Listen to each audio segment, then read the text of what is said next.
Good morning dear students. हमने accounts में depreciation chapter start किया था और ऑनलाइन क्लास में हमने डेप्रीसिएशन का एक ब्रीफ डिस्कशन किया था कि डेप्रीसिएशन क्या है, इसके क्या फीचर्स हैं और क्या मेथड्स हमें कंप्लीट करने हैं इस चैप्टर में। तो डेप्रीसिएशन का ओवरव्यू हमने लिया था कि इसके क्या कॉजेज़ हो सकते हैं, किस लिए डेप्रीसिएशन हो जाता है असेट्स पे और कौन से असेट्स पे डेप्रीसिएशन हमको चार्ज करना है। तो डेप्रीसिएशन हमें हमेशा चार्ज करना होगा टैंजिबल असेट्स पे, और टैंजिबल फिक्स्ड असेट्स पे हम डेप्रीसिएशन लगाएंगे। डेप्रीसिएशन क्या है? It is a decrease in the value of asset. और कौन सी वैल्यू? हमेशा बुक वैल्यू।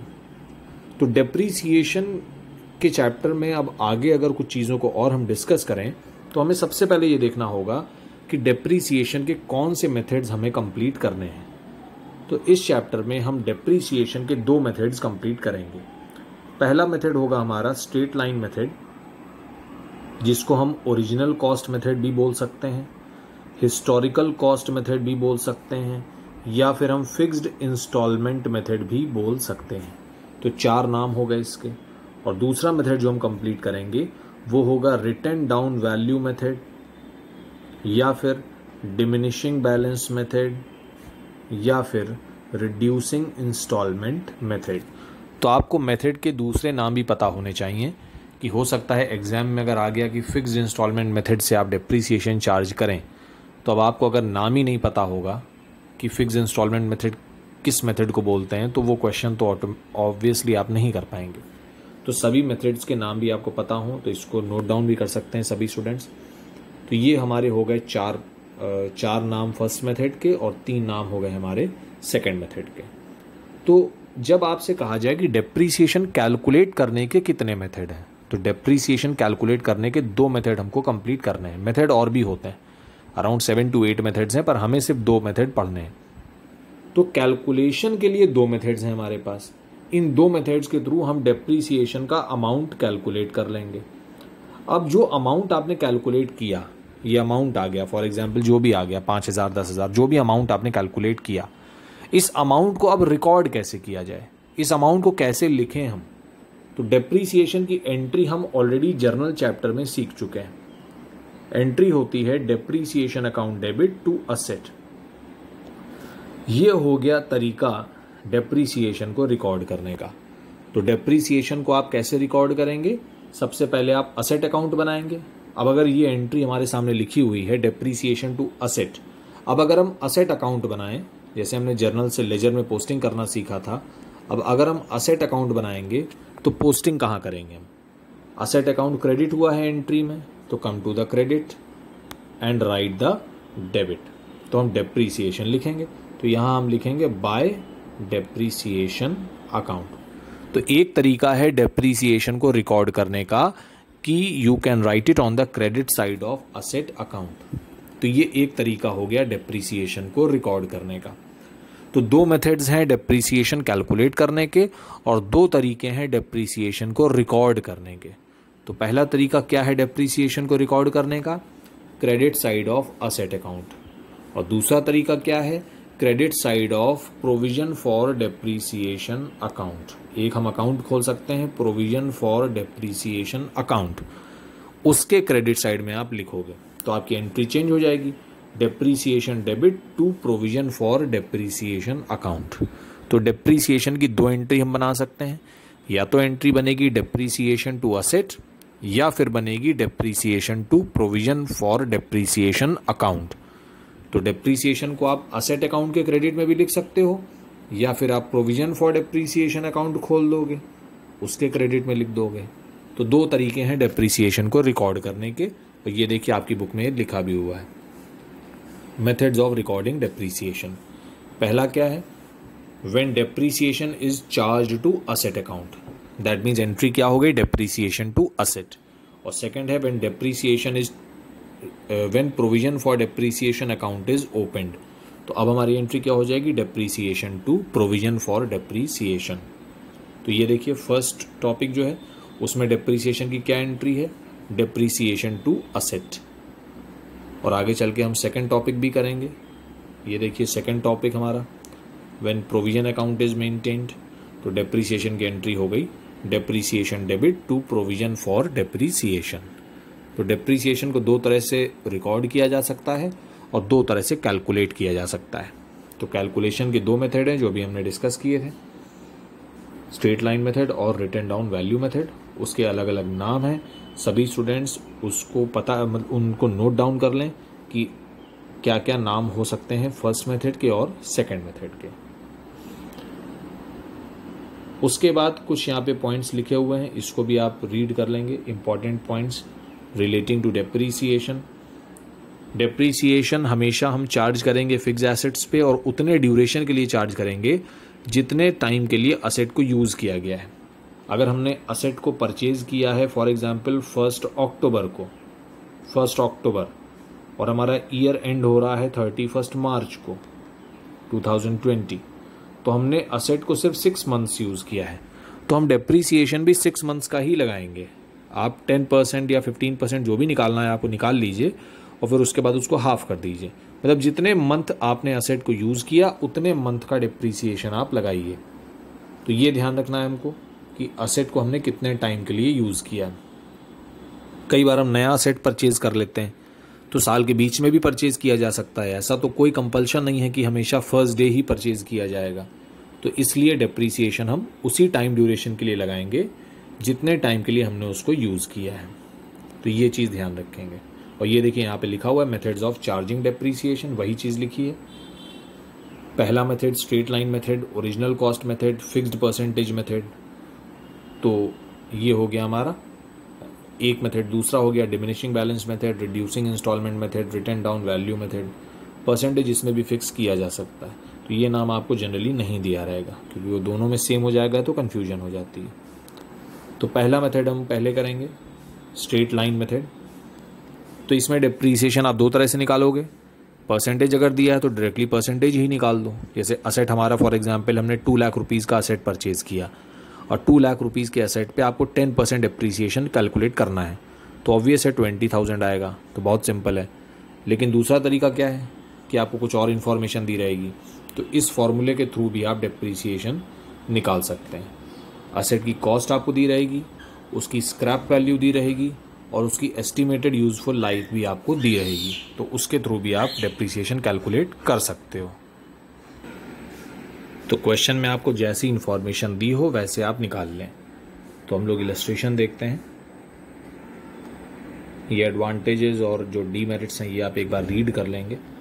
ये इस तरह से एग्जाम में बहुत ज़्यादा पूछा नहीं जाता है, फिर भी एक आइडिया आपको होना चाहिए कि इस मेथड को हम कब यूज़ करते हैं या इसके क्या एडवांटेजेस हैं, क्या डिसएडवांटेजेस हैं। तो लिखा हुआ है illustration number 2, a firm bought machinery for 1,80,000 on 1 April and 20,000 are spent on its installation. तो मशीन हमारी टोटल हो जा रही है 2 लाख रुपीज़ की, 180 का हमने परचेज़ किया और 20,000 हमने स्पेंड कर दिया इंस्टॉलेशन पे। तो हमने पहले भी डिस्कस किया है जर्नल चैप्टर में कि all expenses that are paid in order to bring an asset into working condition are added to the asset itself. तो इसकी एंट्री भी हमने डिस्कस की है कि इसकी एंट्री होगी machinery to bank, installation debit to bank नहीं होगी, मशीनरी टू बैंक। तो दोनों ही ट्रांजैक्शंस की एंट्री होगी मशीनरी टू बैंक। तो मशीनरी हमारी हो गई 2 लाख रुपीज़ की। उसके बाद आगे लिखा हुआ है एस्टिमेटेड लाइफ इज़ 5 ईयर्स। तो इसका मतलब ये जो फॉर्मूला हमको दिया था उस फॉर्मूले के थ्रू हम निकाल सकते हैं, क्योंकि उसी की इन्फॉर्मेशन भी हमको दी जा रही है, फॉर्मूले से रिलेटेड इन्फॉर्मेशन हमको दी जा रही है। तो फर्स्ट मेथड में स्ट्रेट लाइन मेथड में आप परसेंटेज के थ्रू भी निकाल सकते हो और फॉर्मूले के थ्रू भी निकाल सकते हो, जैसा क्वेश्चन में इन्फॉर्मेशन आपको दिया हो। तो हमको कॉस्ट पता हो गया 2 लाख रुपीज़, एस्टिमेटेड लाइफ है 5 ईयर्स और रियलाइजेबल वैल्यू जिसको हम लोग स्क्रैप वैल्यू भी बोलते हैं, साल्वेज वैल्यू भी बोलते हैं, तो वो आपको दे रखा है 10,000। तो इट मीन्स फॉर्मूले पे अगर हम ध्यान दें तो फॉर्मूला हमारा देखिए क्या था, फिर से हम देख लेते हैं, ऊपर लिखा हुआ था फॉर्मूला हमारा है कॉस्ट ऑफ असेट, तो ये तो हो गया 2 lakh minus scrap value 10,000 divided by estimated useful life 5 years, तो दैट मीन्स 1,90,000 डिवाइडेड बाय 5। तो ये हमारा कैलकुलेशन हो जाएगा। तो इलस्ट्रेशन में हम लोग देख लेते हैं, यहाँ पे देखिए लिखा हुआ है, कैलकुलेशन किया गया है एनुअल डेप्रीसिएशन। तो हर साल डेप्रीसिएशन हमें कितना लगाना है, कॉस्ट ऑफ असेट, ये आ गई कॉस्ट ऑफ असेट 2 लाख रुपए, माइनस स्क्रैप वैल्यू 10,000 और डिवाइडेड बाय 5, 38,000 डेप्रीसिएशन हमको हर साल लगाना है। तो ये कितने परसेंट हो गया, 38,000 को आप 2 लाख से रिप्रेजेंट करें अगर, तो 19% डेप्रीसिएशन लग रहा है। तो अगर परसेंटेज में आपको इसको एक्सप्रेस करना हो तो हम 2 लाख से ही करेंगे, 1,90,000 से नहीं करेंगे, क्योंकि वैल्यू तो हमने 2 लाख रुपीज़ पे किया है, तो डेप्रीसिएशन 2 लाख पे ही लगता है। तो इस फॉर्मूले के अकॉर्डिंग हमारा डेप्रीसिएशन आ गया 38,000 पर ईयर। तो ये हो गया, अगर आपको फॉर्मूले से रिलेटेड इन्फॉर्मेशन दी हो तो आप इस तरह से डेप्रीसिएशन निकाल सकते हैं। अब हम देखते हैं इलस्ट्रेशन नंबर 3।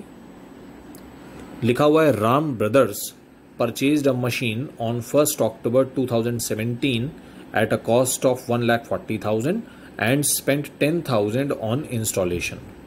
तो पहले हम देख लेते हैं कि हमें क्या बनाना है। हमें मशीनरी अकाउंट बनाना है, डेप्रीसिएशन अकाउंट बनाना है।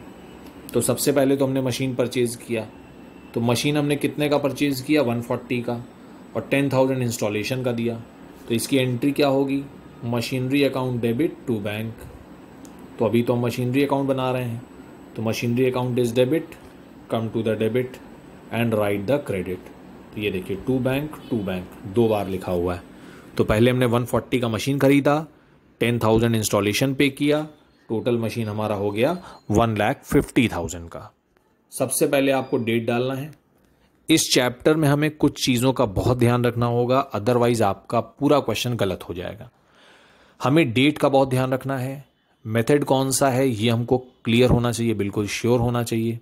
दूसरी चीज़, हमारा ईयर किस दिन एंड हो रहा है उस दिन का भी ध्यान देना है आपको, क्योंकि जिस दिन ईयर एंड होता है डेप्रीसिएशन भी उसी दिन लगाया जाता है। तो क्वेश्चन में लिखा हुआ है कि the books are closed on 31 March every year. हो सकता है कि 31 दिसंबर को ईयर ख़त्म होता हो, कैलेंडर ईयर फॉलो होता हो, तो ये भी आपको ध्यान रखना है कि ईयर हमारा किस दिन एंड होता है। तो अभी हमने मशीन परचेज़ किया 1 अक्टूबर को, उसके बाद 1 अक्टूबर से आगे बढ़ेंगे हम तो 31 मार्च आ जाएगा, और 31 मार्च को हम क्या करेंगे, डेप्रीसिएशन लगाएंगे। डेप्रीसिएशन की एंट्री हो जाएगी डेप्रीसिएशन डेबिट टू मशीन। तो हम मशीन अकाउंट बना रहे हैं, machinery account is credited in the entry, come to the credit and write the debit. तो बाय डेप्रीसिएशन हम यहाँ पे लिख देंगे। ये देखिए अभी हमने डिस्कस भी किया था कि डेप्रीसिएशन को 2 तरह से लिखा जा सकता है। First is credit side of asset account, second is credit side of provision for depreciation account. तो प्रोविजन फॉर डेप्रीसिएशन अकाउंट आप तभी खोलेंगे जब कहा जाए, अदरवाइज नहीं खोलेंगे। तो मशीनरी अकाउंट के क्रेडिट साइड में हमने डेप्रीसिएशन लिख दिया 7,500। ये 7,500 कैसे आया, मशीन हमारा है टोटल 1,50,000 का, उस पर डेप्रीसिएशन लगाना है 10%। ये देखिए लिखा हुआ है the firm writes off depreciation at 10% per annum of the original cost. तो ओरिजिनल कॉस्ट है 1,50,000, इसका 10% अगर हम निकालें तो आता है 15,000 रुपये। 15,000 रुपये पूरे साल का डेप्रीसिएशन है। लेकिन अभी तो मशीन को हमने सिर्फ 6 मंथ्स यूज़ किया है, अक्टूबर 1 से 31 मार्च 6 मंथ होते हैं, तो आप सिर्फ 6 मंथ का डेप्रीसिएशन लगाइए, हाफ ईयर का। तो 7,500 इसीलिए लिखा हुआ है। तो हाफ ईयर का डेप्रीसिएशन हमने लगा दिया 7,500। उसके बाद और कोई ट्रांजैक्शन हुआ नहीं है, कोई नई मशीन हमने खरीदी भी नहीं और ना हमने सेल किया। तो अब हम बैलेंस निकाल लेंगे। लेजर अकाउंट की बैलेंसिंग की जाती है, हमने लेजर चैप्टर में ऑलरेडी डिस्कस किया हुआ है। तो डेबिट में 150 माइनस 75, टोटल आ गया, मतलब बैलेंस आ गया 142,500। तो हमारा फर्स्ट ईयर कंप्लीट हो गया। टोटल्स कर देंगे हम लोग, फर्स्ट ईयर हमारा कंप्लीट हो गया। नेक्स्ट ईयर हमारा स्टार्ट होगा 1 अप्रैल से। तो सबसे पहले क्या करना है आपको, ये जो बैलेंस है 142,500, ये जो बैलेंस है इसको सबसे पहले नीचे उतारा जाएगा। 1 अप्रैल 2018, 31 मार्च 2018 के बाद कौन सी डेट आएगी, 1 अप्रैल 2018। तो नया ईयर जब स्टार्ट होता है तो पुराने बैलेंसेस को नेक्स्ट ईयर कैरी फॉरवर्ड किया जाता है। जर्नल में हम लोग सीख चुके हैं ओपनिंग एंट्री में। तो सबसे पहले पुराने बैलेंस को आपने नीचे उतारा, उसके बाद कोई ट्रांजैक्शन नहीं है पूरे साल, तो अब आप क्या करेंगे, 1 अप्रैल से हम आगे बढ़े, 31 मार्च 2019 आ गया। 31 मार्च 2019 को हमने फिर से डेप्रीसिएशन लगाया और इस बार हम पूरा 15,000 डेप्रीसिएशन लगाएंगे क्योंकि हमने पूरे साल मशीन को यूज़ किया है। 1 अप्रैल से 31 मार्च पूरे साल आपने डेप्रीसिएशन को, पूरे साल आपने मशीन को यूज़ किया है, तो पूरे साल का डेप्रीसिएशन हमने लगाया 15,000। ऑलरेडी हम कैलकुलेट कर चुके हैं, 1.5 लाख रुपए का 10% 15,000 होता है। फिर हमने बैलेंस निकाल लिया, बैलेंस आ गया 142,500, उसमें से माइनस कर देंगे हम 15,000, तो 142,500 हमारा स्टार्टिंग बैलेंस था, इस साल का स्टार्टिंग बैलेंस, उसमें से माइनस किया 15,000, तो हमारा करेंट ईयर का बैलेंस आ गया 127,500। तो फर्स्ट ईयर का बैलेंस था 142,500 और सेकेंड ईयर का बैलेंस है 127,500। तो हमने टोटल्स कर दिए, 2 साल हमारे कंप्लीट हो गए, टोटल्स कर दिया आपने। अब थर्ड ईयर हमारा स्टार्ट हो जाएगा। थर्ड ईयर कब स्टार्ट होगा? 31 मार्च 2019 के बाद आएगा 1 अप्रैल 2019। ये जो बैलेंस हमने निकाला है 127,500, इसको हमने नीचे उतारा, तो अब ये हमारा हो गया ओपनिंग बैलेंस। फिर से हमने पूरे साल का डेप्रीसिएशन लगाया क्योंकि और कोई ट्रांजैक्शन ही नहीं है, तो आपने फिर डेप्रीसिएशन लगाया 1 साल बाद। 1 अप्रैल 2019 के बाद डेप्रीसिएशन लगा है 31 मार्च 2020 को, ठीक है, 1 साल बाद 15,000 पूरा डेप्रीसिएशन लगा दिया हमने और फिर हमने बैलेंस निकाल लिया। तो ये बैलेंस आ गया। ये बैलेंस कैसे आया? 127,500 माइनस 15,000, तो ये हमारा थर्ड ईयर का बैलेंस आ गया। तो फर्स्ट ईयर का बैलेंस था 142,500, सेकेंड ईयर का 127,500 और थर्ड ईयर का 112,500। तो 3 ईयर्स के लिए आपसे कहा गया है, तो आप 3 ईयर्स का अकाउंट सिर्फ बनाएंगे। तो इस तरह से मशीनरी अकाउंट हमारा बनेगा। पूरे चैप्टर में हमें ऐसे ही करना है। अगर असेट परचेज किया जाएगा तो डेबिट में लिखेंगे, डेप्रीसिएशन क्रेडिट में लिखेंगे, सेल करेंगे तो भी क्रेडिट में लिखेंगे, परचेज अगर डेबिट में होगा तो सेल क्रेडिट में होगा। तो आगे हम ऐसे भी इलस्ट्रेशन देखेंगे जहां असेट को सेल किया जा रहा है। तो अभी पहला क्वेश्चन है, इसलिए सिंपल है, बिल्कुल सिंपल है। तो सभी स्टूडेंट्स आज इतना ही देखेंगे।